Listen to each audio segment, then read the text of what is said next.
میرا بس چلے، مجھے اگر قانون سازی کی اجازت دی جائے تو میں کہوں گا کہ ان کو فوراً لٹکا کے مار دیا جائے. ان کو جو ہے حکومت کی ذمہ داری ہے ان کو فوراً پھانسی کے پھندے پہ لٹکائے، عبرتناک سزا دے. ہم ان کو کبھی بھی اپریشیٹ نہیں کر رہے، یہ معاشرے کے بدترین ناسور ہیں، لیکن خدا کی قسم اس سے بڑے مجرم وہ حکمران ہیں جو معاشرے میں بے حیائی کو فروغ دے رہے ہیں، جو اسکولوں میں کو ایجوکیشن سسٹم کو فروغ دے رہے ہیں، اور جو عورت کو پردے کا پابند نہیں بنا رہے. یونیورسٹیوں میں، کالجز میں، سرکاری دفتروں میں لڑکوں کے ساتھ جوان لڑکیوں کو بٹھا رہے ہیں اور اس پر کوئی روک ٹوک نہیں ہے. ایسے حکمران ان جرائم کے جو ہے نا، اور ایسے حکمران جو ہے اس قسم کے جرائم جو معاشرے میں پیدا ہو رہے ہیں ان کے اولین ذمہ دار ہیں. دنیا میں سزا نہیں ملتی لیکن آخرت میں اللہ ان لوگوں کو ضرور لٹکائے گا اور انتقام لے گا کہ جن کے قانون سازی اور جن کی غلط قانون سازی کی وجہ سے معاشرے میں ایسے مجرم پیدا ہوتے ہیں. تو ہماری حکومت سے ایک عاجزانہ اپیل ہے کہ وہ لوگ جو اسمبلیوں میں بیٹھے ہوئے ان سے عاجزانہ اپیل ہے کہ اللہ کا واسطہ ہوش کے ناخن لیں، میڈیا پہ قابو پائیں، میڈیا کو قابو میں رکھنے کی کوشش کریں. اسلام کے نام پہ یہ ملک بنا تھا، اسلامی خطوط پر اس کو چلانے کی کوشش کریں. پردے کی حجاب عورت پر لازم ہو، جوان عورت پر لازم ہو کہ وہ حجاب کے بغیر گھر سے باہر نہیں نکل سکتی. اسکولوں میں کو ایجوکیشن سسٹم کو ختم کیا جائے اور میڈیکل کالجز میں کو ایجوکیشن سسٹم کو ختم کیا جائے. جوان لڑکیاں نائٹ ڈیوٹی کر کے آتی ہیں، جب ہاؤس جاب کرتی ہیں پوری رات غیر مردوں کے ساتھ وہ گزارتی ہیں. تو آپ بتائیے کہ یہ کیا معاشرہ کس طرف جا رہا ہے؟ اس میں وہی واقعات ہوں گے جو دوسرے ملکوں میں ہوتے ہیں اور ہمارا ملک بھی اس کی لپیٹ میں پھر آئے گا.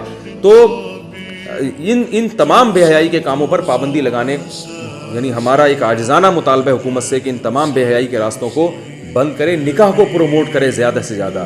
جب خلافت عثمانیہ تھی تو نکاح کرنے والے کو گورنمنٹ کی طرف سے پیسے دیے جاتے تھے، ان کے ساتھ تعاون کیا جاتا تھا اور حکومت سپورٹ کرتی تھی جب تک اسلامی حکومتیں دنیا میں تھیں. آج نکاح کرنے والے پر تو بڑی سخت پابندیاں ہیں اور اس کے لیے نکاح کو ایک عذاب بنا دیا گیا. لڑکی کے لیے بھی عذاب بنا دیا اور لڑکوں کے لیے بھی عذاب بنا دیا، اور زنا پر کوئی روک ٹوک نہیں ہے اور زنا کو معاشرے میں پھیلایا جا رہا ہے. تو حکومت سے، اسمبلیوں میں بیٹھے ہوئے لوگوں سے ہماری ایک عاجزانہ درخواست ہے کہ ہوش کے ناخن لیں، کو ایجوکیشن سسٹم کو آپ ملک سے ختم کریں. خواتین کے بے حجاب گھومنے پر پابندی لگائی جائے اور میڈیا کو کنٹرول میں لیا جائے. جس طرح سے ہماری جو اینکرز ہیں ٹیلی ویژن پہ بیٹھ کے بے حیائی کو فروغ دے رہی ہیں، سب نہیں لیکن زیادہ تر تو یہی ہو رہا ہے. ڈراموں پہ ایسے پابندی لگائی جائے جو نوجوانوں کی شہوت کو برانگیختہ کرتے ہیں. ایسی لٹریچر پہ پابندی لگائی جائے تاکہ اس ملک کے جن لوگوں نے اس ملک کے لیے قربانیاں دی ہیں ان کے خون کے ساتھ بھی غداری نہ ہو، بانی پاکستان کے جذبے کے ساتھ بھی غداری نہ ہو اور اللہ کے ساتھ بھی ناانصافی نہ ہو، اللہ کے احکام کی بھی دھجیاں نہ اڑائی جائیں اور اس ملک جو ہمیں اسلام کے نام پہ ہمیں ملا تھا اس کی شکر گزاری بھی ہو. اللہ تعالیٰ سے دعا ہے کہ اس بے حیائی کو کے طوفان کو ہمارے ملک سے ختم کرے. اور قرآن میں جیسے اللہ نے فرمایا ان الذین یحبون ان تشیع الفاحشۃ فی الذین آمنوا لہم عذاب علیم فی الدنیا والآخرہ. جو لوگ بھی معاشرے میں بے حیائی کو فروغ دیتے ہیں کسی بھی طریقے سے، سب اس میں داخل ہیں، ڈراموں کے ذریعے، فلموں کے ذریعے، قانون سازی کے ذریعے، کو ایجوکیشن سسٹم کو معاشرے میں پھیلا کے کسی بھی طرح سے، اللہ فرماتے ہیں جو بے حیائی کو پھیلانے کا ذریعہ بنے گا اس کے لیے دردناک عذاب ہے دنیا میں بھی اور آخرت میں بھی. دنیا میں عذاب حکومت دیتی ہے لیکن افسوس ہے کہ حکومت ہی خود جب بے حیائی کو پروموٹ کر رہی ہو تو اسے سزا کون دے گا؟ لیکن آخرت میں جو عذاب ہوگا وہ اللہ کی طرف سے ہوگا، اس سے کوئی نہیں بچا سکتا. اللہ سے دعا ہے ہماری ان قوم کی بچیوں کی اللہ عصمتوں کی حفاظت فرمائے، انہیں ان شہوانی درندوں کے شر سے اللہ تعالیٰ محفوظ فرمائے.